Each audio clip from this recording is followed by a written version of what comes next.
What's going on, guys? JPB Duel here. Hope you guys are enjoying your Tuesday. And if you guys are new to my channel, I am a prankkids main player. Been playing it since Master Duel came out, and I have been consistently hitting max rank with prankkids every single season, aside from season 1. Now you guys are here for the Adventures prankkids deck profile, so let's get right into it. This is the deck that I currently use in my ranked matches, and I have much success with. Now mind you, it is a 45 cards main deck, but you guys can easily cut down cards from this deck, add in your own tech cards, make it a 40 cards main deck, have fun with it, that's your call. So for the starting, we have the Adventures Token Engine, which is the Water Enchantress at 2, 1 Griffin, 2 of the Rights, 1 Dracoback, and 1 Faithful Adventure. Next, we have the DPE Engine, which is the Celestial plus the Dasher at 1, 2 Fusion Destinies, and 1 DPE in your extra deck. Then I run 1 copy of Effect Veiler because again in this meta people do run Effect Veiler over the Ghost Ogre, and it's a really good target for your crossout designator. Also, it's a really good card to use on your opponent in their turn on their combo, and it helps you disrupt their combo as well.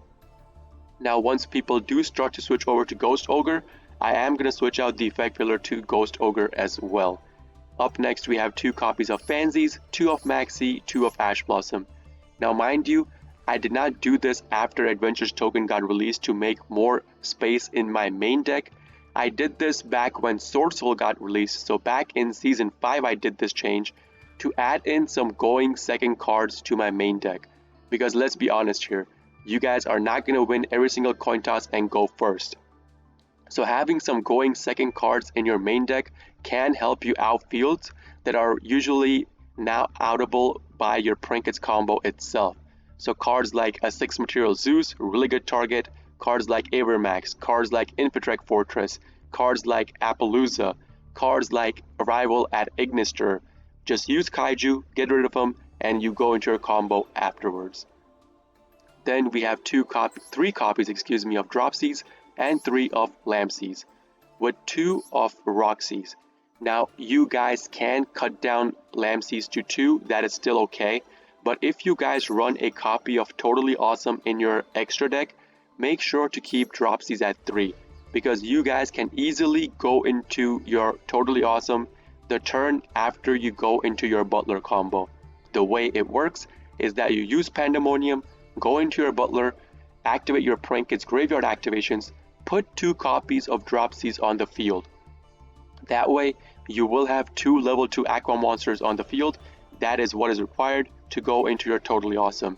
If your opponent does not kill one through battle, or bounce it, or banish it, it's a guaranteed Totally Awesome on your next turn, a really good card to put on the field, and a really annoying card for your opponent to deal with. Up next we have 3 copies of Kadarla. As I said before, this is my going second card. Now you guys can switch this out for the Gameciel, but Gameciel is a super rare card. I like Kadarla, I kept Kadarla, because Kadarla plus Access Code is exactly 8,000 damage, and you can OTK your opponent that turn as well. Do not put in Radiant, okay? Radiant is a dark kaiju, and in this meta with the Rose Tenyi easily having access to the Protos Dark Lock, you will not be able to special kaiju on your opponent's side, because Radiant being a dark monster cannot be specialed because your opponent Protos Dark Locked you. So that's the reason for the Kadarla over the Radiant. Up next we have 2 copies of the Nibiru, the Primal Being. Why 2? Because again, this is a meta that is going to be focused around combo decks. So if your opponent does not have a way to stop your nib, you nib them, it ends their combo, and you basically have a free turn afterwards. Also, it's a really good target for the crossout designator as well. So let's say you draw into 1 nib and you have a crossout designator in your hand.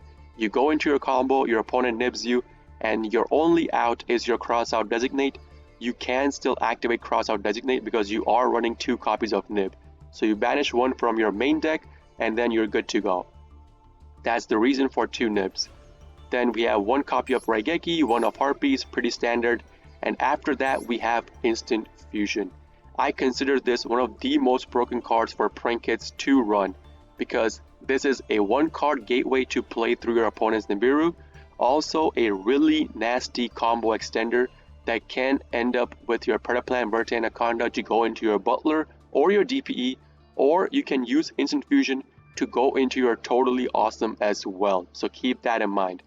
So the way how you play past your opponent's Nib with Instant Fusion is that you activate it, pay 1000 life points, special out your Rocket Ride. Rocket Ride tributes itself and pulls the 2 cards that were tributed off of your opponent's Nib. So you basically end up resetting your field and you have full Butler combo afterwards at that as well. Then we have 2 copies of our Prankkids Place, 1 of Pranks, 2 Call by the Graves, 2 Pandemoniums, 2 Crossout Designators. Now you guys might ask me why 2 Pandemoniums? Because again, I want to play safe. I do not want to play greedy. Let's say you go first, you go through your whole combo, your opponent somehow outs your field, and then they end up banishing the 1 copy of Pandemonium that is in your graveyard that you use to go into your Butler combo. If they do that, you're out of luck. You will not be able to go into your Prankkids fusion monsters anymore.